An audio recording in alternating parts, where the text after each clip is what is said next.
Imagine a region stretching from high mountain tops through temperate woodland, subtropical forests and equatorial jungles, past great rivers, lakes and mangroves, to a coastline fringed by glorious sandy beaches, cave-riddled cliffs and pinnacles. Imagine a vast archipelago scattered across 5,000 kilometers of ocean. Great volcanoes mark the horizon, surrounded by seas and coral gardens teeming with fish, and providing havens for turtles and dolphins. See migrating birds in their thousands, sweeping down from their Arctic breeding grounds to flock along the tropical coasts and wetlands. Look upon the extraordinary variety of wildlife in this great expanse. Elephants, deer, and wild cattle stalked by stealthy predators. Great apes, gibbons, strange proboscis monkeys foraging in the treetops, wide-eyed tarsiers, giant reptiles, and a vast complexity of gorgeous butterflies and beetles. For this was Southeast Asia before the creation of concrete jungles with their rapidly multiplying populations, destructive saws and machines. Now, this is the home we call ASEAN, where nations draw their boundaries across mountain chains, through tropical forests and across the coral seas. Can we still find these riches? Can we still wonder at their beauty or be inspired by their perfection? It is not too late. We can save examples of our natural heritage. Let our children and their children understand where they come from. Let them take pride in the environments that shape our varied cultures. Let them benefit from the bountiful uses and ecological services this rich biodiversity has to offer. Biodiversity is the very heart of our environment. It is the total richness of all the living forms and life processes of our planet. Biodiversity includes the full range of ecosystems, their component species, and the genetic variety of those species produced by nature or shaped by man. Biodiversity brings enormous benefits to mankind, from direct harvesting of plants and animals for food, medicine, fuel, construction materials, and other uses, to aesthetic, cultural, recreational, and research values.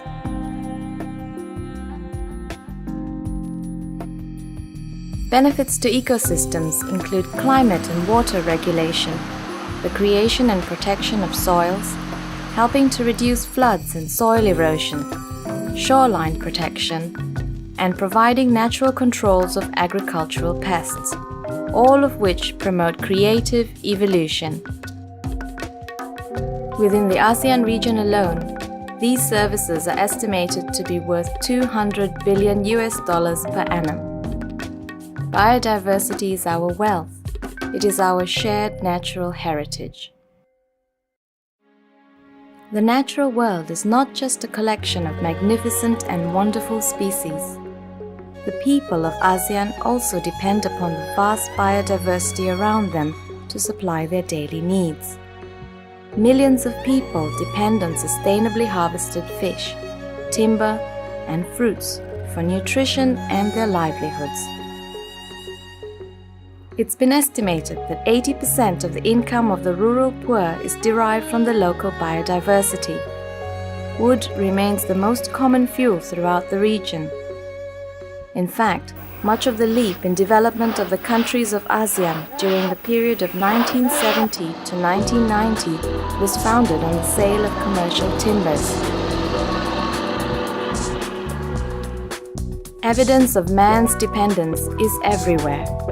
Not only do most of ASEAN's original cultures embrace the concept of maintaining a healthy balance with nature, but the biodiversity of the region also forms an integral part of these living cultures.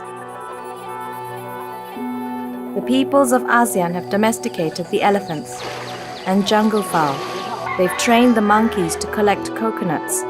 They've bred crocodiles and fish, and they've nurtured rice, vegetable crops, and exquisite fruits. To lose our biodiversity would be to lose our culture. To lose our culture would be to lose our identity. The ASEAN dream could so easily become the ASEAN nightmare.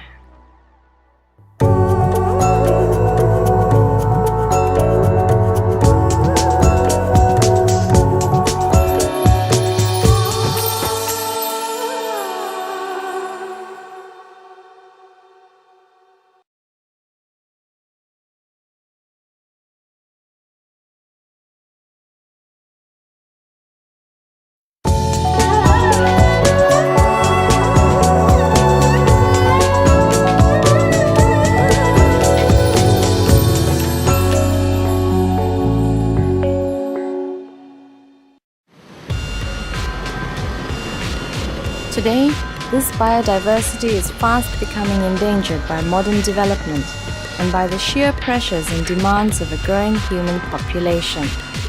The big issue is supply versus demand. And despite its great wealth in biodiversity and dependence upon those products and services it provides, the ASEAN region is losing its biodiversity at an unprecedented rate.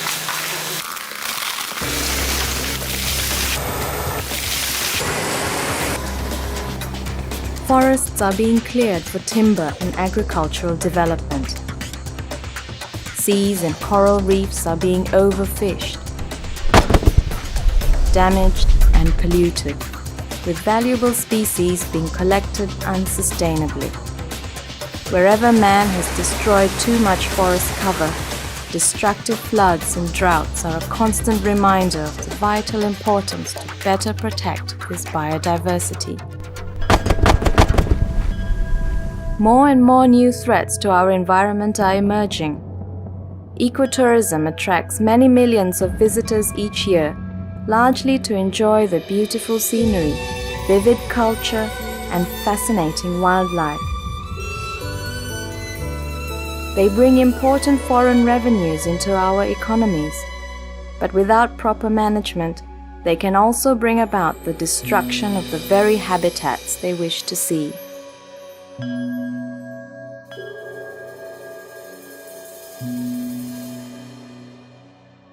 Ultimately, the loss of biodiversity is one of the greatest threats to the people of ASEAN.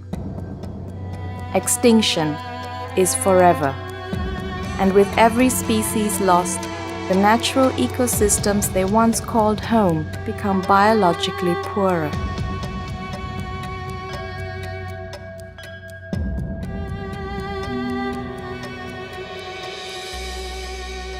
The critical dilemma now faced by the nations of ASEAN is to try and meet the ever-growing demands from its burgeoning populations with ever-shrinking natural resources.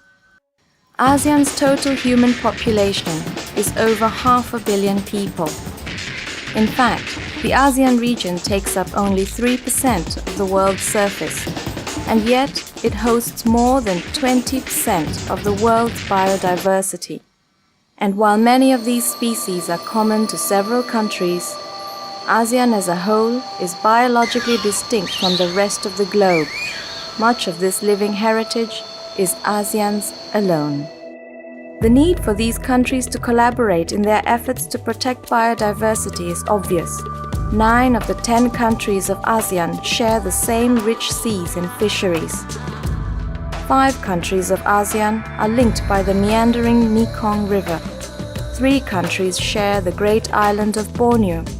And like the immense forests and seas, species do not recognize our political and territorial boundaries.